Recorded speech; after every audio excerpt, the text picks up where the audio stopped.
तो पिछले एपिसोड में आपने देखा था कि महारानी दिग्पाला की सच्चाई सबके सामने आ गई है और सभी को पता चल गया है कि राजकुमारी पूर्णिमा का ये हाल उन दो माँ बेटी की वजह से हुआ है। वहीं सभी मित्रों की चतुराई और बहादुरी के कारण राजकुमारी पूर्णिमा का श्राप भी टूट गया है। पूर्णिमा का श्राप टूटते ही वो असली रूप में आ जाती है, जबकि राजकुमारी दिया अब क्रूप हो गई थी। नहीं, ये नहीं हो सकता। हे भगवान, ये सब कैसे हुआ और मैं ठीक कैसे हो गई? राजकुमारी जी, हम नहीं चाहते थे कि आपके दिल को चोट पहुंचे, इसलिए हमने इन दोनों की सच्चाई आपको पहले नहीं बताई। हाँ, अगर हम पहले कुछ बताते तो शायद आप हमें ही गलत समझती और हमारा यकीन भी ना करती। अच्छा, पर बात क्या है? और तुम सभी को बहुत बहुत शुक्रिया। आज मैं बहुत खुश हूँ। ये सब आपकी बहन ने ही आपके साथ किया था। हाँ, आपकी खुशी देखकर हमें बहुत प्रसन्नता हुई राजकुमारी पूर्णिमा। मुझे यकीन नहीं होता, सत्ता के लालच में आपने अपनी बड़ी बहन का विश्वास तोड़ा। खैर, मैंने भी गलत इंसान से उम्मीद रख ली थी, माफ करना। इसके बाद पूर्णिमा अपने सिंहासन पर बैठ जाती है और सारी सेना उसको झुककर प्रणाम करती है। मेरा है वो सिंहासन। राजकुमारी दिया को कैद कर लिया जाए। नहीं, ऐसा मत करो। कृपया करके मुझ पर तरस खाओ। मैं तुम्हारी बहन हूँ। अच्छा, मैं आप पर तरस खाऊं? आपने तो मुझ पर बिल्कुल भी तरस नहीं खाया था जब मेरी वैसी हालत कर दी गई थी। यहाँ तक कि इन सब के कारण मैंने राजा कविश से शादी के लिए भी मना कर दिया और उस वक्त मैंने सिर्फ तुम्हारे बारे में ही सोचा और सब कुछ छोड़कर जंगल में भी चली गई थी। तभी पीछे से कुश और लब दिया की माँ दिग्पाला को लेकर आ जाते हैं। माफ कर दे बेटी, तू जो भी सजा देना चाहती है मुझे दे दे, लेकिन मेरी बेटी को छोड़ दे। मैंने आपको पूरा सम्मान दिया, यहाँ तक कि आपने जो कुछ भी कहा मैंने वही सब किया, परंतु इतना बड़ा विश्वासघात करने के बावजूद भी आप ये सब कैसे कह सकती हैं? सेनापति जी, ले जाइए इन दोनों को।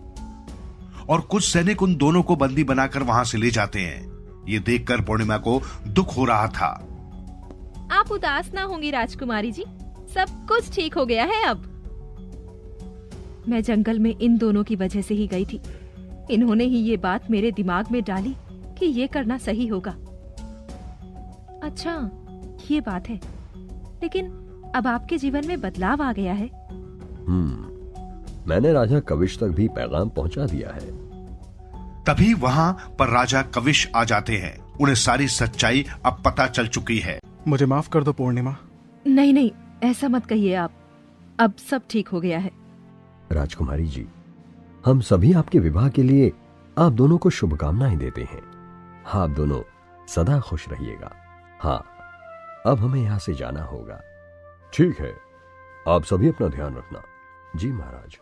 और सभी लोग वहां से चले जाते हैं और कुछ देर बाद नई जगह पर पहुंच जाते हैं। वहां आसपास कुछ लोग रह रहे थे। वधिराज जी, लगता है हम उस जगह पर पहुंच गए हैं जहां राजा पुरु ने हमें आने के लिए कहा था। हाँ, शायद मुझे भी लग रहा है। इस नगर का नाम है भोला नगर।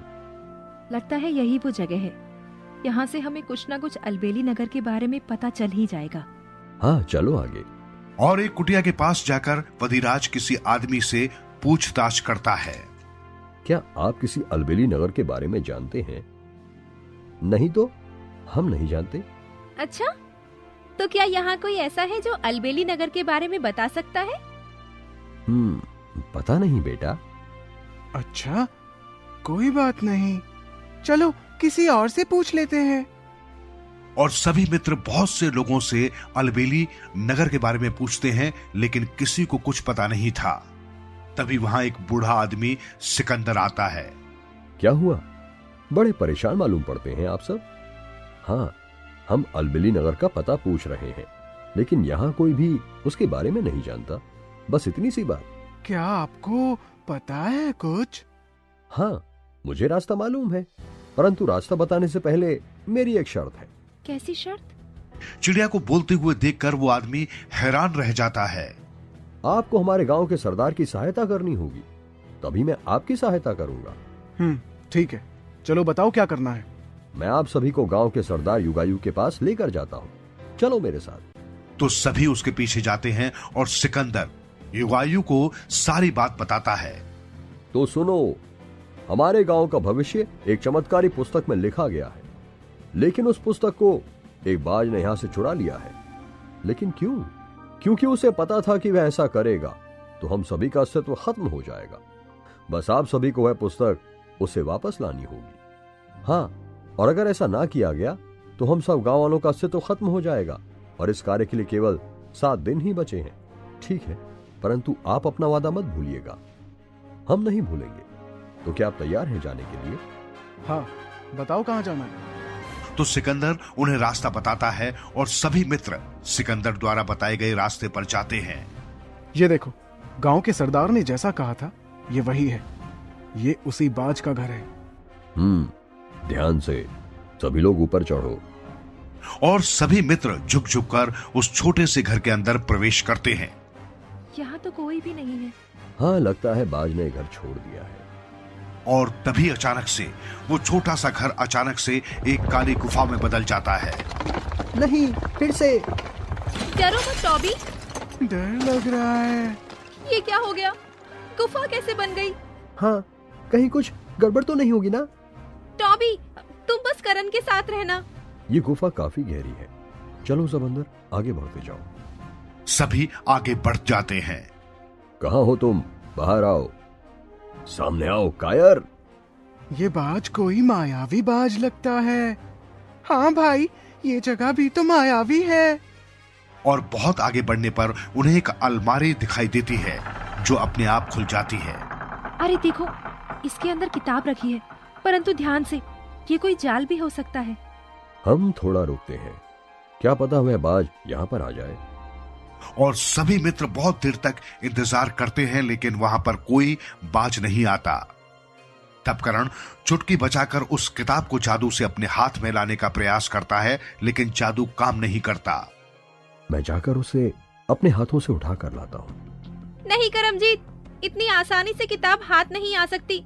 जरूर कोई समस्या होगी उसमें। हाँ करमजीत, मत जाओ। करमजीत को सभी मना करते हैं, लेकिन वो नहीं मानता और अलमारी के पास जाकर किताब उठाने के लिए किताब को बस हाथ ही लगाता है कि उसे जोर की बिजली का झटका लग जाता है। करमजीत, कहा था ना तुमसे। तुम ठीक तो हो ना? हाँ, चिंता मत करो। तभी वहां बाज आ जाता है। उसकी पीठ पर उसका छोटा बच्चा भी बैठा हुआ था। अच्छा, तो तुम सब युगायु के चमचे हो और तुम कायर हो। और बाज गुस्से में अपने पंखों को फैलाकर जोर से उड़कर आता है और उन सभी पर हमला करता है। और सभी लोग उससे बचने का प्रयास कर रहे हैं। आखिर तुम ऐसा क्यों कर रहे हो? गांव वालों के साथ ये अन्याय क्यों करना चाहते हो? लगता है उसने तुम्हें सच्चाई नहीं बताई है।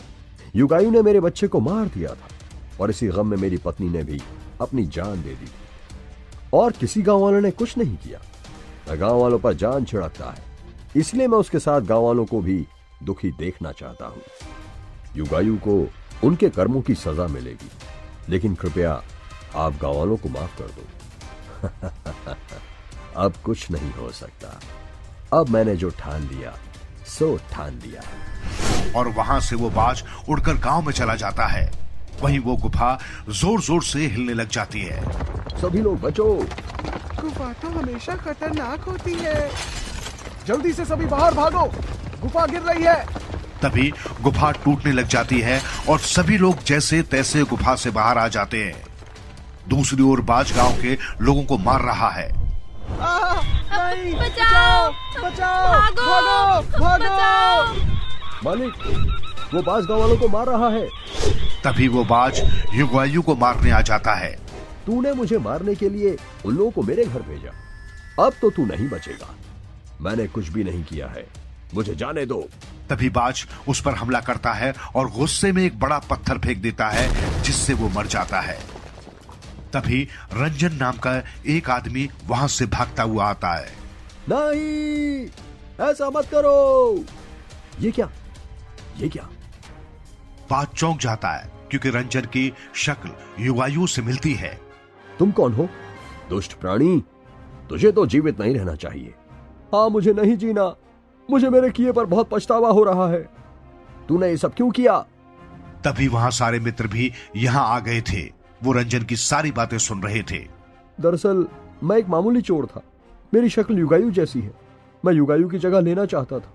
इसलिए जब मुझे इस चमत्कारी बाज के बारे में पता चला तो मैंने जानबूझकर बाज के सामने उसके पहले बच्चे को मार दिया, ताकि उसे लगे कि ये युगायु नहीं किया है। हे प्रभु, ये तो अनर्थ हो गया। तूने पाप किया और अनजाने में मैंने भी कर दिया, तेरी वजह से।